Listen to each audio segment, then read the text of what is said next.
What's good, all my statisticians? It's your girl PS from PS I Love Math. This is Professor Sampson, and we are here today with another statistical banger, right? So anyway, today we're going to be working on hypothesis testing with two populations when your sigma is known and you have independent samples. What the world?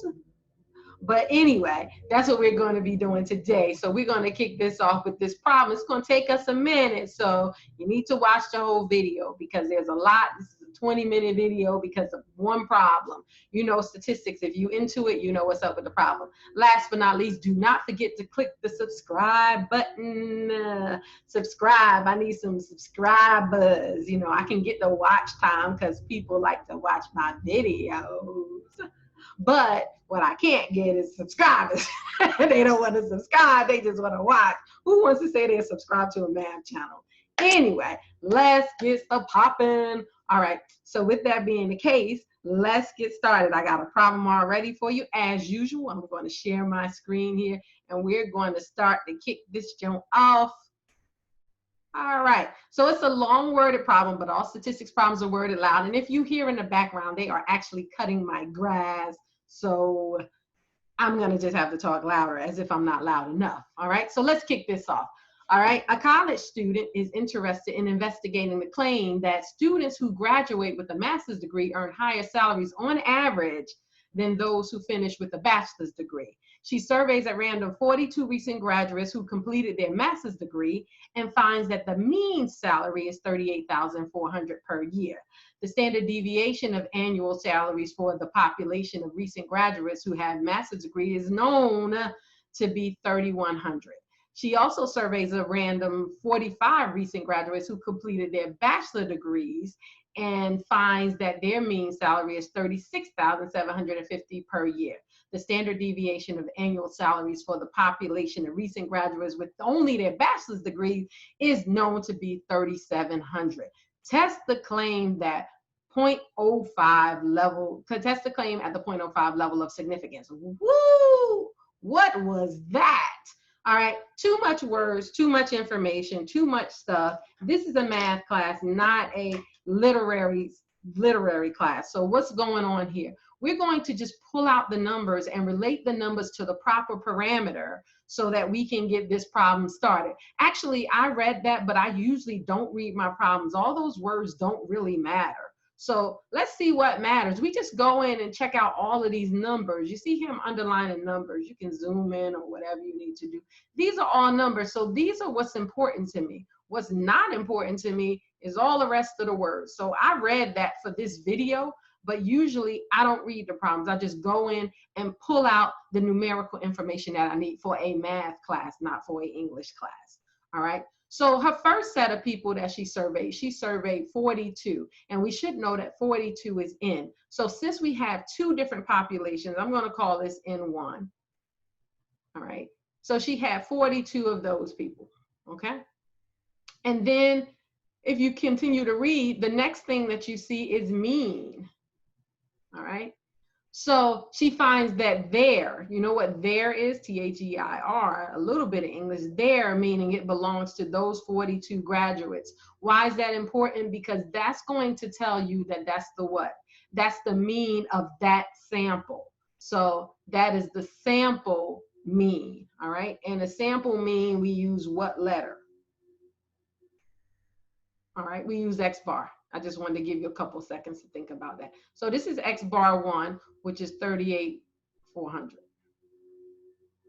Okay, now let's move on. Standard deviation. The standard deviation of annual salaries for the population of recent graduates is known to be. The standard deviation for the population of all recent graduates for the master's degrees is known to be. All right. That is the population standard deviation. Population standard deviation, not for the salaries, the annual salaries for the population. And what letter is that going to be? That letter is going to be sigma. All right, so sigma 1 is going to be 3,100. Okay, and we continue reading. We have N2 is going to be equal to 45, and for the same reasoning as we had below, we talked about their mean. So this is going to be X bar 2 is equal to 36,750. All right. And then the standard deviation of annual salaries for the population of those recent graduates is going to be sigma 2, which is going to be 3,700. And then we want to have a significance level of 0.05. So alpha is equal to 0.05 or 0.5. So we have all the information that we need. And as I always say, if you cannot get the problem from this, then you just can't get the problem. There's no need of going back in here. You're just going to confuse yourself, and there are no more numbers that can apply to this problem. Okay, so the next thing is, what do we need to do? What's our next step? All right, well, we want to state our null hypothesis. So our null hypothesis, all right, is going to be what? All right, hypothesis for the population, right, is going to be what? That mu sub 1 is equal to mu sub 2, right? And then our alternate, which I call H sub 1, is going to be what? What are we interested in? All right, what are we interested in? What are we trying to prove? All right, look at her claim. All right, it's the part where you got to read. Students who graduate with a master's degree earn higher salary than those who earn a bachelor's degree. So I would like to say sometime over here, to keep my stuff straight, this is for the master's and this is for the bachelor's, right? So I'm saying that the students for the master's degree is going to be what? Greater than, on average, the students with the bachelor's degree, okay?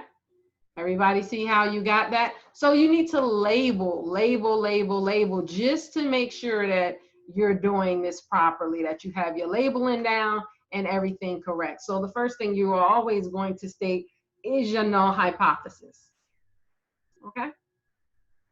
So after we state our null hypothesis, what is the next step? Well, depending on your problem or your instructor or where it's going with the problem, you can then determine what your next step is going to be, right? So your null and your alternate, all right? I might call them 1 and 2 or just 1. You don't have to label them. The next thing I might want to do is find my test statistic.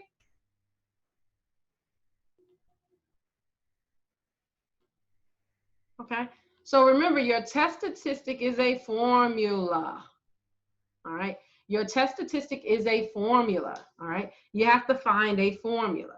Now, depending on your instructor and your school, you may be able to do this in the calculator, but here at PS, we work with the basics. So let's go check out some formulas here. And I have a formula sheet that I'm going to pull up here. Now, it can be any formula sheet. This just happens to be the formula sheet that I have. So what am I looking for here? All right, on this formula sheet, all right? I'm looking for hypothesis testing, all right, with the standard deviation, all right, when the standard deviation is known. Now, if you look, when the standard deviation of the population is unknown, actually the formulas are the same. What's different? The difference is Z or T. When you know the population standard deviation, you're going to use a Z. When you do not know the population standard deviation, you're going to use a T. So on my little chart here, here's the formula. The only difference in the formula is that this is going to be a sigma instead of an S. All right, that's the only difference in the formula. Okay, so I'm going to write it. It's not listed on this current chart. All right, so let's write that down. I'm going to move this up just a little. We've already taken care of that. So your test statistic formula is going to be Z, because we know the population standard deviation is equal to X sub 1 minus x sub 2. Now this part is going to be 0 because we don't know it, but it is a part of the formula, mu1 minus mu2. So a lot of formulas don't, a lot of people don't write them in the formula. And then that's going to be the square root of sigma 1 squared over n sub 1 plus sigma 2 squared over n sub 2. So if you're in my class, what you need to do is you would need to plug in the numbers before you got an opportunity to use your calculator. Because I need to know that you know what the numbers are. The calculator is always going to get the answer right. I need to know that you know what these numbers are. So we're just going to plug in x sub 1 minus x sub 2. All right. That's going to be minus 0 all the time, all over. Now, of course, if I knew how to edit a video, I would fast forward writing this in, but I'm old, so I don't know how to do that stuff. 3100 squared. But I want you to see me write it in anyway. Over 42 plus 3700 squared over 45.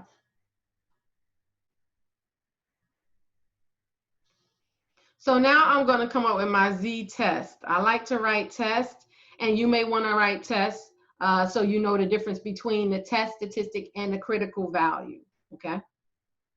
So my z-test statistic, now I'm going to go to my calculator and plug in these numbers. No, I'm not going to plug in these numbers into the formula. I'm going to have the calculator run the test for me. But now I know that you know where the numbers go, all right? So I might have to flip back and forth because I didn't write the numbers down. All right, so where do we go? We go to statistics because we're in the stat class. So we hit stat. We go over to tests. All right, and we're doing a what? We're doing a z-test. Are we going to select this one? No, we're not going to select this one. We're doing a 2-sample z-test, okay? A 2-sample z-test. So we're going to go down, and I'm going to hit it, but we will go down to number 3, which is a 2-sample z-test. That's number 3, okay? So the thing they ask you, is this data or this statistics? Well, you don't have data. Data would be a list that you put in L1 and L2. This is statistics. So statistics, you're going to have to plug these numbers in. So you're going to go with sigma 1, which is going to be, now I'm going to click back and forth again. If I knew how to fast forward this part, we would be great, but we don't, so we're going to go with it. All right, so sigma 1 is going to be 3100, right? Sigma 2 is going to be 3700. X bar 1 is going to be 38400. N of that 1 is 42. X bar 2 is 36750. And N2 is going to be 45. And down here, you have to select your alternate hypothesis. And remember, that's why you need to do it. Now look at this. This says something 1 is something 2. So you have to do it in reference to 1 being first and 2 being second. Why do you have to do that? You have to do that if you want to use your calculator. All right. So mu1 is greater than mu2. If there's an instance where they're out of order, you have to figure out how to switch it. But in our case, we're looking for mu1 is greater than mu2. You hit on it. All right, that's going to darken it. It was already darkened. And if you have an 84, you have this other stuff, but you're going to calculate it. Okay, so it's going to give you your z-score, p-value, and all the other stuff you put in. So it looks like your z-score. Z-score is rounded to what? 2 decimal places, all right? Based on the chart, because when you use the chart, is rounded to 2 decimal places. So that's why. So you have 2.26. Is that good? So Z is equal to 2.26. Right? So your Z-test statistic is 2.26. Okay. So that's your z-test statistic. Now we need what? We need to compare it to something. Now we could use the critical value method or the p-value method. I'm going to start off with the critical value method.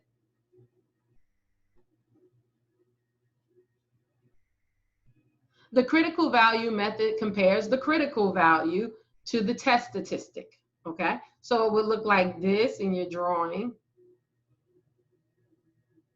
right? And we're looking for greater than, it would be something like this.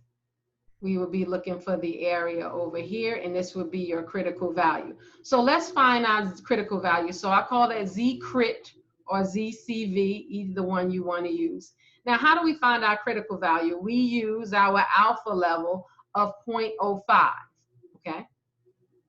All right, we're going to use 0.05. We're not going to have half of it because we're not looking at a two-tailed test. This is a one-tailed test. So we're looking for our critical value of 0.05. So we need to go to our Z chart, which I happen to have one here, of course. Our Z chart, and we're going to look up 0.05.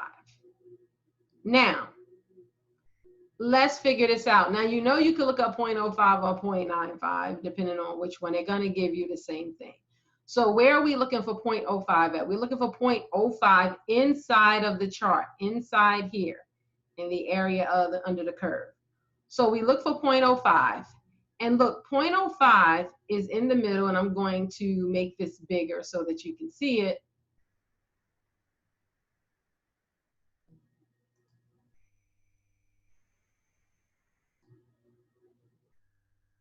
Right? So as you can see, let me scroll over.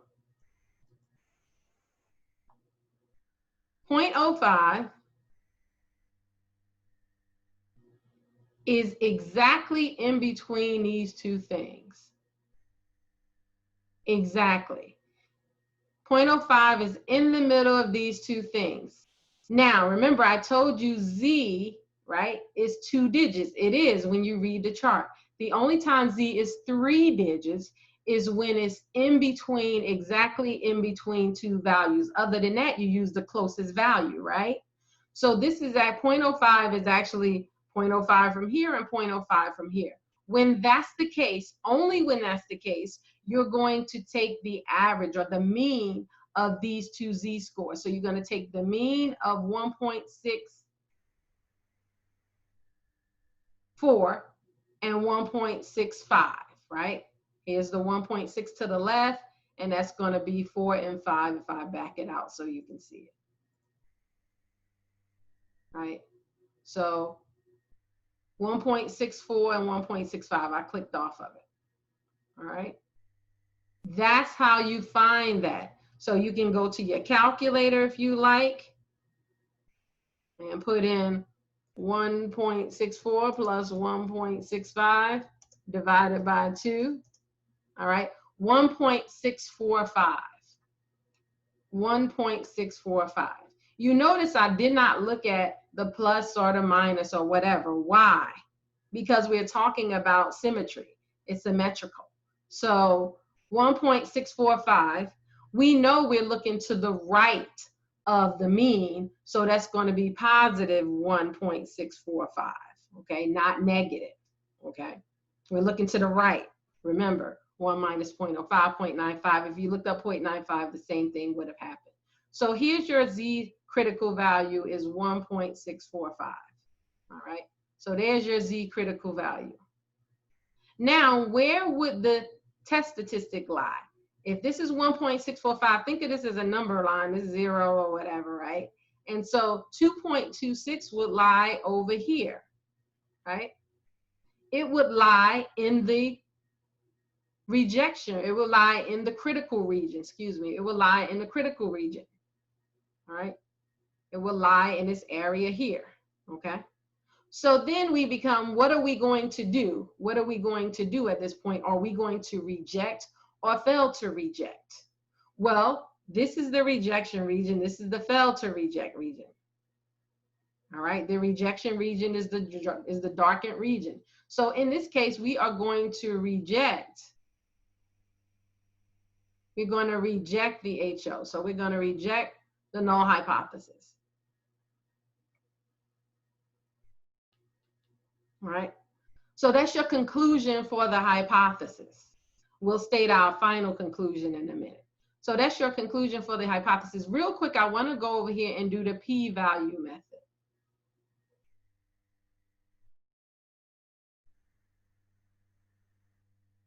Again, if your instructor allows you to use the calculator, then that's fine. But I'm going to show you how to do it using the chart. So the p-value, you need to use the p-value versus alpha. And as my students know, if the p is low, the whole got to go. All right. So if the p-value is low, the whole got to go. Compliments of Snoop, right? So if the p is low, the whole got to go.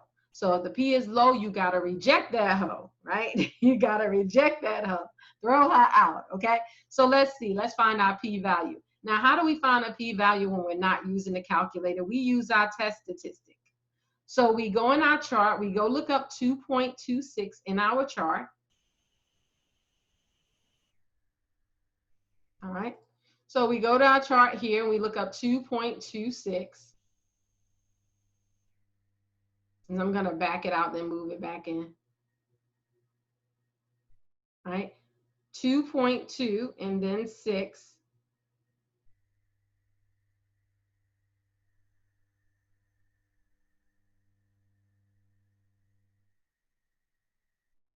All right. Now I'm going to increase it. So I didn't do the whole thing. But 2.26 is 0.9961. 0.9961. I didn't do the 1. That's 2.26, 0.9961. Now, what is 0.9961? Is that the p-value? 0.9961. Remember, when you read off the chart is area to the left. In this case, is greater than, we're looking for area to the right. So we need to do 1 minus 0.9961, okay? Because the chart only gives you area to the left. If you need area to the right, which is what we're looking at, then you need to do 1 minus that area. So 1 minus 0.9961 is going to give you 0.0039 as the p-value. So your p-value is 0.0039. And your alpha is 0.05. And what I like to tell my students is that you should do what? Basic math and equal these out. So then you can compare them as if they're regular numbers. So this is really 39 compared to 500. So 39 is what? Less than, of course, 500. So the p is low, so the whole gotta go. So as said before, we're going to do what? Reject the null hypothesis. We're going to reject our null hypothesis in favor of the alternate hypothesis, okay? In favor of the alternate hypothesis, okay? So last thing is to write that. And you go back to the claim. So let's move this up again. So what I would write for this is either method you use, whether you use a critical value or the p-value method. And of course, if you look at your calculator, what was our p-value?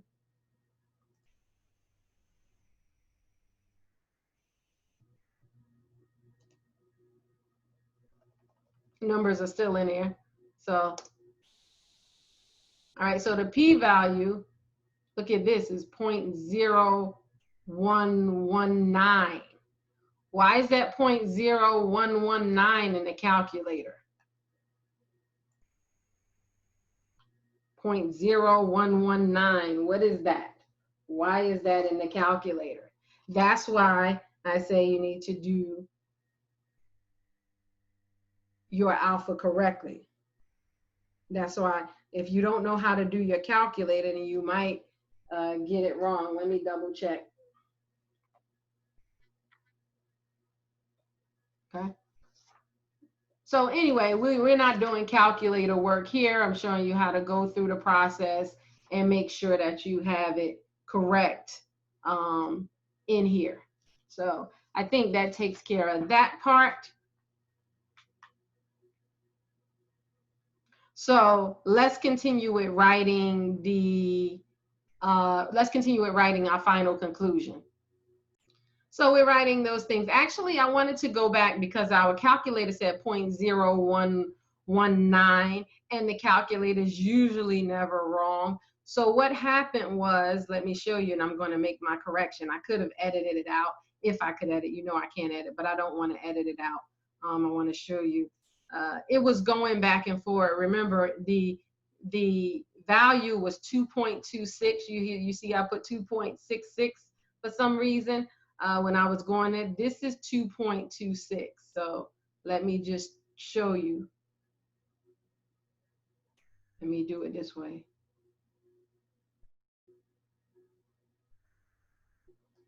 That's much better. Okay, sorry about that.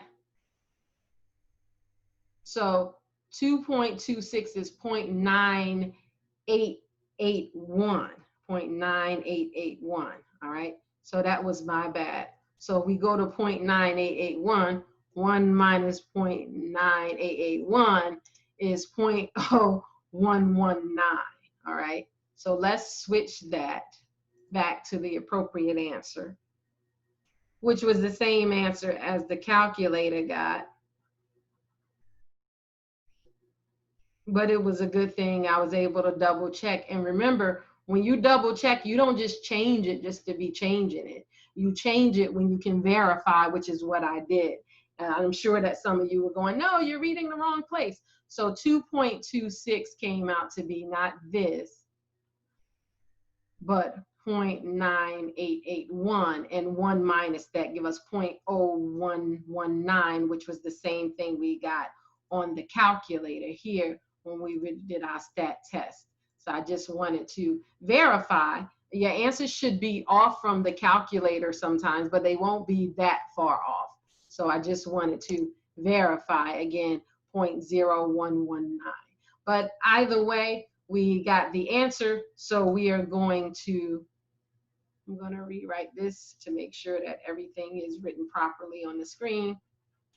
For those of you who take pictures, 0.9881 is equal to 0.0119. So the last thing that we have to do is state our conclusion. Now students get confused. They go, well, didn't I state a conclusion here? Well, this is our conclusion about the null hypothesis. This is not an everyday conclusion, meaning you wouldn't walk up to someone that you're doing statistical evaluations for in real life and say, well, I decided to reject the hoe. I mean, for so many reasons, you wouldn't say that. But anyway, you don't walk up to them and say that. You give them, this is what you decided to do with the null hypothesis. They don't know a null hypothesis, so you got to state a conclusion. So you're stating a conclusion based on the null hypothesis. Do you or don't you have enough evidence to conclude something? In this case, since we're going to reject the null hypothesis, that says that there is sufficient evidence, right? And again, all these things I could edit out, but this is the real of working a problem as if you're in class. Okay, so I'm going to actually type this in. Right. So there is sufficient evidence to do what? All right. To what? What are we doing with our claim? If we're rejecting the null hypothesis, then we're supporting our claim. Remember, if you look at H1, her claim is that mu1, that the master's is greater than the bachelor's. Your null hypothesis is that they're the same, that there's no change. But we do have sufficient evidence, right, to support the claim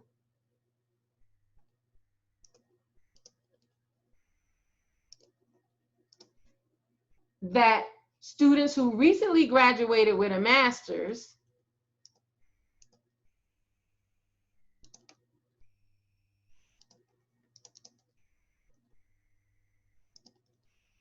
right,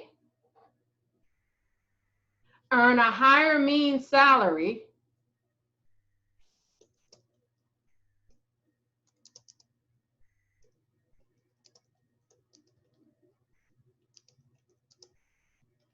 than students what?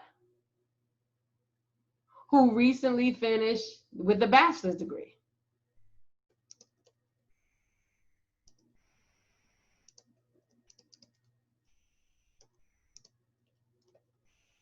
Boom, period, point blank, right? So that is our final conclusion about this, right? So this is your conclusion at the end, what you've been doing, what you did all that work for. This is what you did all the work for, all right?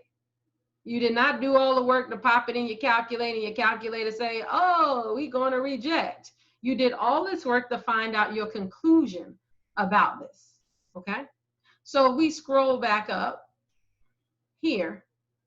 And where do you get that statement from? Just from her claim. So what I tell my students to do is write everything after the claim.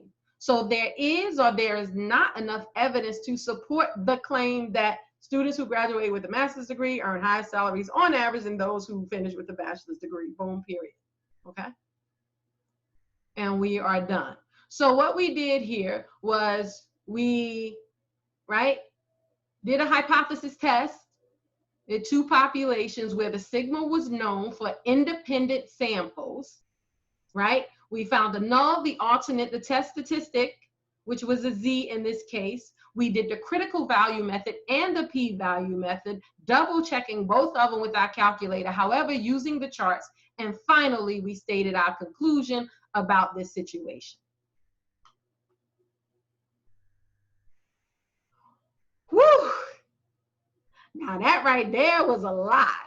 That was one problem, okay? One problem of statistics using one type. Again, this is with the standard deviation of the population being known and using independent samples, okay? That's hypothesis testing with two populations, standard deviation of the population known and independent samples. I'll be back with another banger, all right? When we don't know the standard deviation of the population and we have to use a t-test, okay? So that's it. Again, this is PS, Professor Sampson from PS. I love math, all right? So if you would like to, please subscribe to my channel. The subscribe button should be on this side. And my next video should be on the other side. If you want to check that out. And it's going to be a continuation of our hypothesis testing with 2 samples as opposed to 1 sample. All right. Thank you. And I appreciate you. And again, PS, I love math. Goodbye.